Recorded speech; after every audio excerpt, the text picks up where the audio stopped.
Burnout in your employees doesn't start with collapse. It actually starts with silence.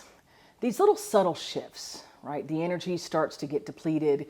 You start seeing that twinkle in the smile start to drain or start to go away. And if you don't spot it early, you will lose your best people, especially during times like today, where there's constant change, there's constant volatility, and burnout is around every corner. So in this video, I'm showing you how to identify burnout before that regrettable loss happens. Let's dive in.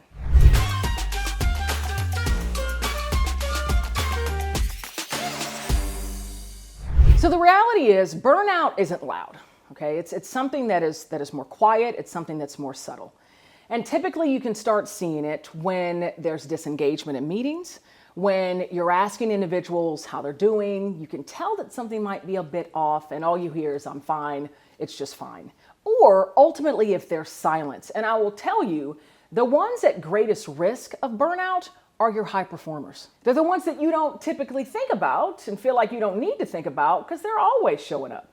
And so they're the ones you're not usually checking in with because you know you don't have to because they're performing so well, but therein lies the danger. You have got to be checking in with these individuals and start seeing and making sure you're in tune if there are those clues. Maybe they're not speaking up as often as they do in meetings. Maybe when you ask them if they're okay or ask them how they're doing, they say it's fine, everything's fine, the work is fine. Maybe they're starting to take more PTO, more time off. These are the small little signals that it's important that you as a leader have to stay in tune with. Because the truth is, burnout is rarely just about the workload alone. It's about feeling alone when delivering that workload. Here's the danger that happens when you're not in tune with your highest performers, your best performers, and you're not tuning into these little signals. So I was working with an individual when I was in manufacturing, and we were doing innovation delivery. So our team was responsible for bringing new products into the manufacturing facility, qualifying those products to be made at scale, at rate, and then launching those into the market. And so it involves a lot of trial work, right? Because you're starting at a very small scale, you're bringing it to a big scale, and it's got to make sure you're meeting the same quality. Well, this is an initiative that had so much pressure on it. It was so critical to the business, and it was a compressed timeline. So I was the manager of the whole team, and then I had a counterpart that was the tech lead. He was responsible for the technology, responsible for any systems, operations changes, etc. He was an incredible performer. He was always sought after for the highest visibility projects just because he was so good.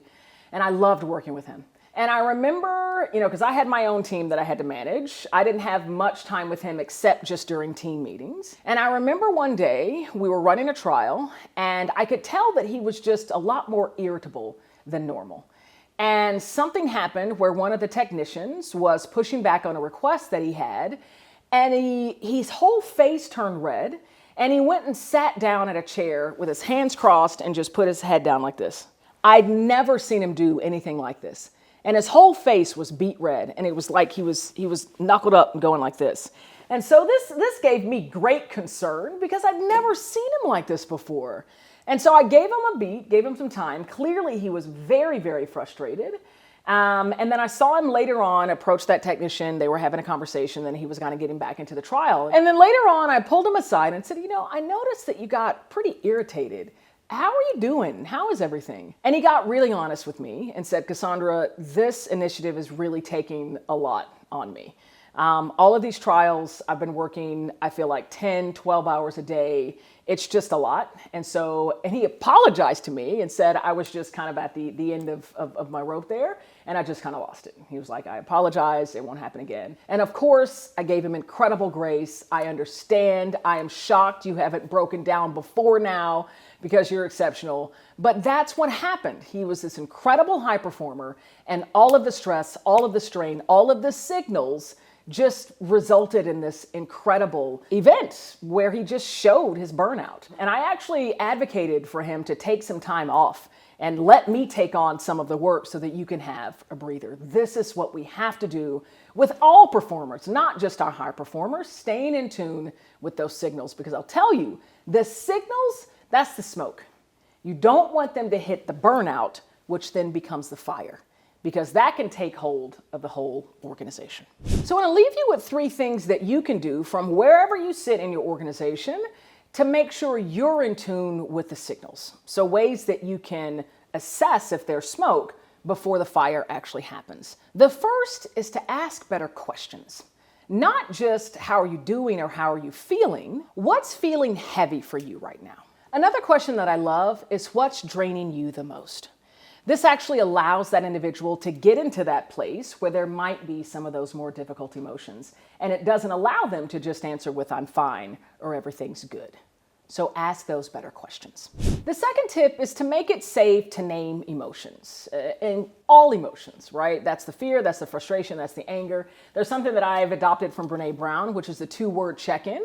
So whether this is a one-on-one, whether you're with your team, whether you're just with your counterparts, your partners that you work with, have a 2-word check-in when you're starting a meeting. You know what? I just want to check in. Give me 2 words to describe what you're feeling right now. Go. And then allow yourself to say something that might not be so upbeat and positive if, of course, it's true for you. So normalize naming those emotions. And the third is to co-create relief. This is about either redistributing workload or providing some type of short-term support. Similar to what I did for my tech partner when I could see that he was going through a lot of stress and strain, I picked up some of his efforts so that he can have some time off. Now I know, depending on where you sit in your org, you're not gonna have the authority or the liberty to say, yo, I don't wanna do these deliverables, give them to someone else, but you can ask the question. And the best way for you to ask for support is to tell your leader what they're risking should you maintain your current workload, right? Given the amount of priorities that I have, if these are my top 3, these 4 are going to suffer because of all the time that this is taking. This is about having very, very open dialogue about your priorities, where it's creating the most amount of strain and stress for you, and what support looks like from your leadership. Trust me, that's what they want to hear. If there's something that you're struggling with, they think you're going to get it done and you know you can't, tell them that. They want to know it.